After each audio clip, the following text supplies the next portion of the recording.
देवघर की कथा है, ये रिश्ते की कथा है। कितना विचित्र कथा है देवघर की, जरा सुनिएगा। शायद बाबा वैद्यनाथ की कथा आपने सुनी कि नहीं सुनी हमको नहीं मालूम, पर आज अगर मौका मिला है तो इस कथा को जरूर सुनो। क्या रिश्ता था मां कौशल्या जी ने सुकौशल जी और अमृत प्रभा जी, कौशल्या जी के पिताजी और माताजी ने कौशल्या जी को शंकर की आराधना करना सिखाया था।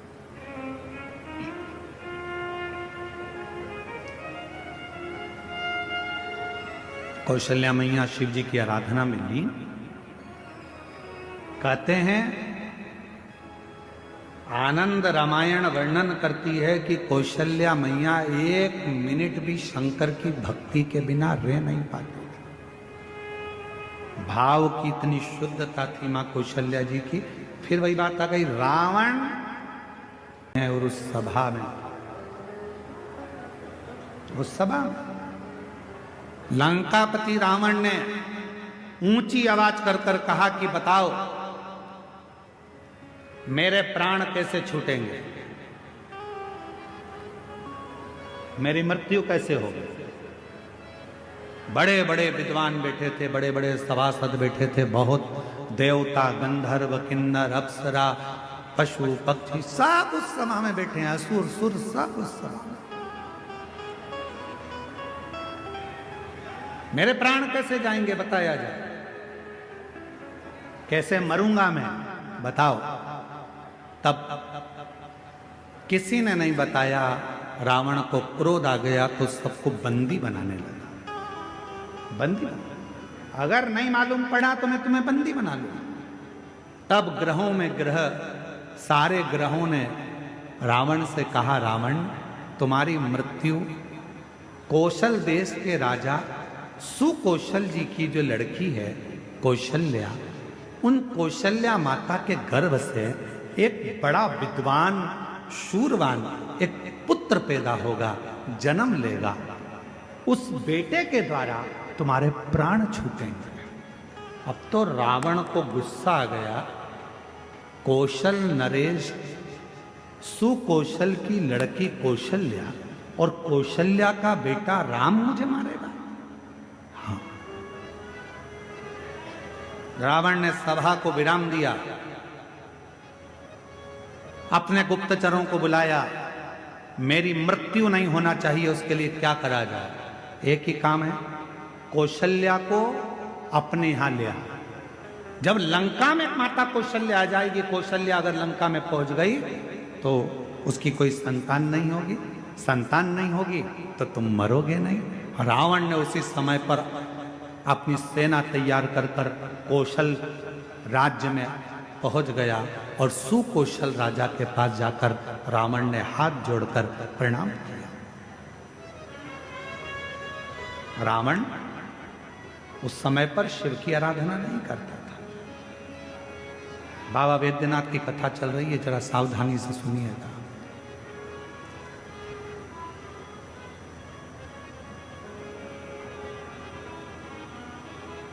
रावण उस समय शिव की आराधना नहीं करता था। सुकौशल जी ने देखा कि लंका का राजा रावण आया है, बड़ा प्रबल वीर। लंकेश आइए, कैसे आना हुआ। सुकौशल जी ने जब पूछा तो रावण ने कहा कि हमको आपकी बेटी कौशल्या चाहिए।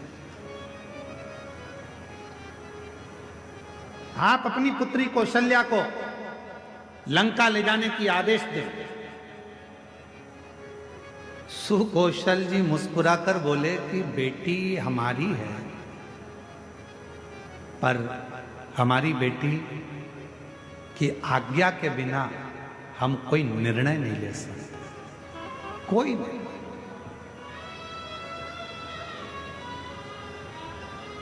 मेरी बेटी की आज्ञा के बिना मैं कोई निर्णय नहीं ले सकता।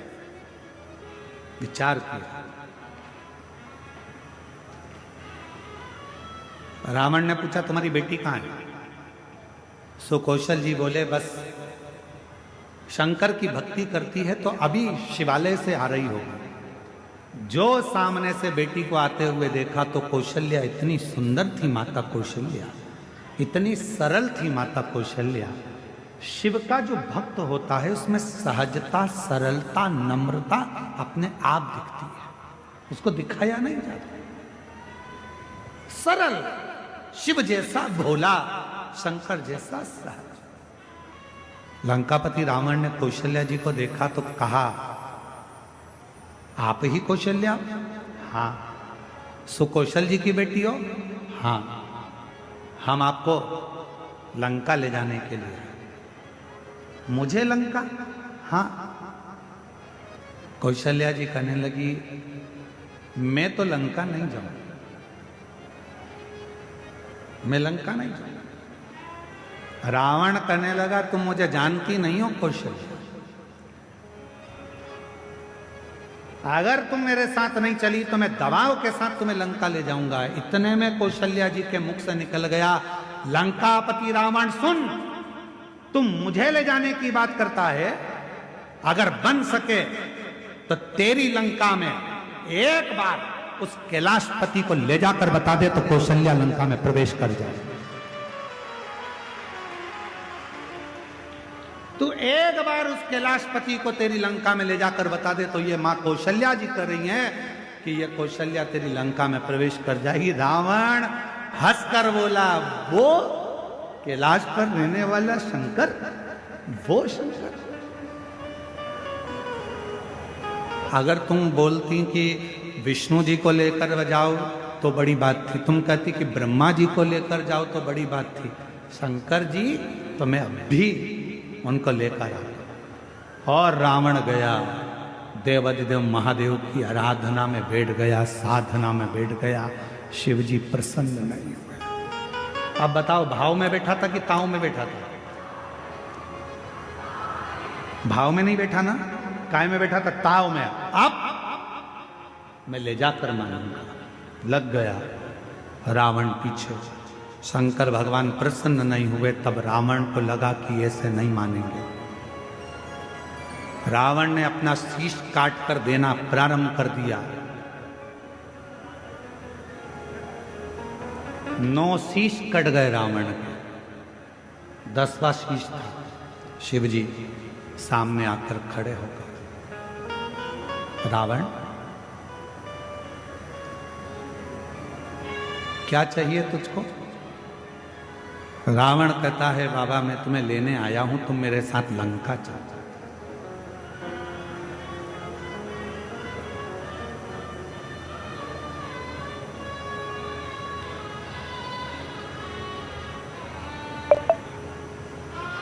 शिव जी कहने लगे, ऐसे तो मैं लंका जा नहीं सकता, मैं लंका ऐसे जा नहीं सकता, चलना तो पड़ेगा। रावण जिद पर अड़ गया। तब देवाधिदेव महादेव ने मां पार्वती जी से जाकर कहा कि लंकापति रावण मुझे लेने के लिए आया। शिव जी कहते हैं कि मैं नहीं जा सकता, मैं जानता हूं, पर पार्वती तुम बताओ क्या? जगत जननी जगदम्बा पार्वती जी ने कहा, प्रभु आप इस कैलाश को छोड़कर, इस भूमि को छोड़कर आप लंका नहीं जाओगे। तब भगवान शंकर जी ने कहा, कुछ तो करना पड़ेगा। पार्वती जी कहती हैं, आप जानो क्या करना है।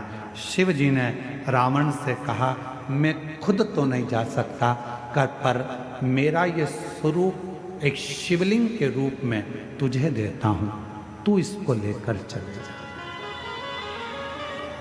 तू लेकर चल। शिवलिंग मेरा स्वरूप है, लेकर जा। रावण कहने लगा, ठीक है, आप अपना शिवलिंग दे दीजिए। शंकर भगवान का प्रतिबिंब स्वरूप शिवलिंग शिव जी ने उठाकर रावण को दे दिया और रावण से कहा, सुन रावण, ये शिवलिंग तू जहां रख देगा उठने वाला नहीं, ले जा इसको। सूचना मिल गई मां पार्वती को। पार्वती को सूचना मिल गई कि शिव जी एक लिंग की आकृति में रावण के साथ लंका जा रहा है। रावण के साथ लंका, शिवलिंग। पार्वती की आंखों से जल बहने लगा। शिवजी ने पूछा, पार्वती तू रो रही है, तेरी आंखों में जल भरा है? हां। क्यों? जो मेरे हृदय में विराजमान था वो आज शिवलिंग की आकृति धारण कर कर लंका जा रहा है। ये शिवलिंग तो मेरा दिल है, मेरे हृदय में शिवलिंग है, और तुम उसको लंका भेज रहे हो।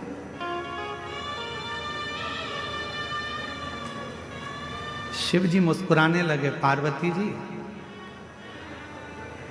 प्यार अगर पक्का होता है तो कोई जा नहीं सकता। बस इतना शंकर जी ने कहा और पार्वती जी समझ गई।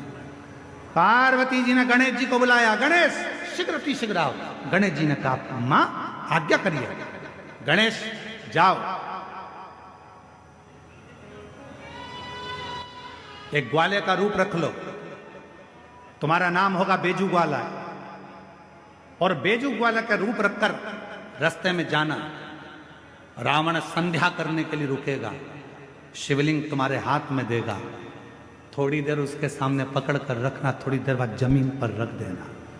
और सुनो गणेश, इस शिवलिंग को मैं बताऊंगी वहां रखना। जी मां, आज्ञा आपकी। रावण संध्या करने के लिए रुका, सोचा कि इस शिवलिंग को कहां रखूं। गणेश जी ग्वाले का रूप रखकर डंडा हाथ में लेकर घूमते फेटा बांध कर आ गए। ओ महाराज क्या बात है? महाराज कहने लगे, मुझे संध्या करना है, ले ये शिवलिंग को पकड़ ले, जमीन पर मत रखना। ठीक है, मैं अब भी आया हूं संध्या कर कर। जो गणेश जी के हाथ में, बेजू ग्वाले के हाथ में शिवलिंग दिया, गणेश जी ने माँ से पूछा, माँ आप बताओ शिवलिंग कहाँ रखूं? माता पार्वती ने कहा, जब मैं सती बनकर जन्मी थी, जब मैं सती बनकर जन्मी थी, ये शिवलिंग मेरे हृदय में बसता है। जब मैं सती बनकर जन्मी थी, मेरे पिता दक्ष प्रजापति के यज्ञ में पहुंची थी और यज्ञ कुंड में मैंने प्राणों को त्याग दिया था। मेरे पति शंकर भगवान ने मेरा शरीर कंधे पर धारण कर तांडव किया था। भगवान विष्णु ने सुदर्शन चक्र उठाकर मेरे शरीर के 51 टुकड़े कर दिए थे। वो टुकड़े में से एक हृदय इसी भूमि पर गिरा है, उस हृदय के मध्य में ये शिवलिंग ले जाकर रख दे, बस वहीं में बैठे। उस हृदय के मध्य में ये शिवलिंग रखाना चाहिए। भगवान गणेश जी महाराज बेजू ग्वाला पार्वती जी के कहने पर मां सती के हृदय को ढूंढने लगा। भगवान गणेश जी समझ नहीं पाए कि माता सती का हृदय कहां है। तब गणेश जी को साधना करने में समय लग गया। माँ दुर्गा भवानी पार्वती जी खुद प्रकट होकर हाथ में शिवलिंग लेकर ग्वाले के साथ जहां माँ सती का हृदय धड़क रहा था, उस हृदय के मध्य में शिवलिंग को रख दिया। हृदय इतना धड़क रहा था, हृदय इतना धड़क रहा था, हृदय इतनी हाँप भर रहा था कि जो शिवलिंग बेजू ने रखा वो अंदर धसता चले गया, धीरे धीरे अंदर जाता चले गया, जाता चले गया। हृदय में शिव का वो शिवलिंग, वो प्रेम अंदर समाता चले गया। तब बेजू ने कहा, माँ पूरा शिवलिंग अगर हृदय में समा जाएगा तो माँ संसार के लोगों को कैसे मालूम पड़ेगा कि शिव और सती इसी जगह पर विराजमान है, एक ही स्थान पर। इसलिए माँ इसको रोक दो। छोटा सा शिवलिंग बाहर रह गया, छोटा सा शिवलिंग बाहर। पूरी दुनिया में केवल एक ज्योतिर्लिंग बाबा वैद्यनाथ ऐसे हैं जो मां सती की 51 शक्तिपीठ में से एक शक्तिपीठ जहां मां का हृदय गिरा है, उस हृदय के ऊपर शंकर भगवान का शिवलिंग विराजमान है। पूरी दुनिया में केवल एक ज्योतिर्लिंग, पूरी दुनिया में केवल एक ज्योतिर्लिंग है जहां मां सती के हृदय पर शंकर जी का शिवलिंग विराजमान है। शिवलिंग, इसलिए इसको शक्ति पीठ कहते हैं। शिव शक्ति की पीठ है। रावण आया, बैजू से पूछा क्यों, मैंने शिवलिंग दिया था, वो तो मैंने रख दिया, बहुत भजन था, उठ ही नहीं रहा था। रावण को गुस्सा आया, मारने के लिए दौड़ा, बैजू भाग गए। बताओ तूने मेरा शिवलिंग रख दिया। अब तो रावण को क्रोध आ गया, मतलब कौशल्या के गर्भ से बालक जन्मेगा और मुझे मारेगा, उससे पहले इस कौशल्या को तो मैं कहीं ना कहीं छुपा दे। रावण गया, माया रची और कौशल नरेश की नगरी में प्रवेश कर कर सुकौशल राजा की राज्य में कौशल्या मैया तो सो रही थी और रावण ने उस कौशल्या मैया को उठा लिया। रावण ने कौशल्या मैया को उठाया, एक पेटी में बंद कर दिया। एक पेटी में बंद कर कर उस पेटी को किसी को पता ना चले तो समुद्र में गया। समुद्र में जाकर एक बड़े महामत्स्य को देखा, बड़ी मछली को देखा और मत्स्य से कहा, महामत्स्य मुख खोल। महामत्स्य ने मुख खोला, रावण ने उसके मुख में वो पेटी रख दी और मत्स्य से कहा तू समुद्र में घूमता रहे। ये कौशल्या किसी को मिलने वाली नहीं, इतनी मछलियों में कौन जानेगा कि कौन सी मछली के मुंह में कौशल्या जी। प्रमाण कर। महामत्स्य जा रहा था, मछली जा रही थी, इतने में एक बड़ी, उससे भी बड़ी मछली महामत्स्य सामने आ गई। उससे उस मछली का झगड़ा होने लगा। झगड़ा होने लगा तो इस बड़ी मछली ने मुंह फाड़ा। मुंह फाड़ते से कौशल्या जी की वो पेटी समुद्र में गिर गई। गिरते गिरते वो पेटी एक टापू पर पहुंच गई। उस टापू पर पहुंची जहां पर राजा दशरथ पार्थिव शिवलिंग का पूजन कर रहे थे और उनको वो पेटी दिखी। पेटी को खोला गया।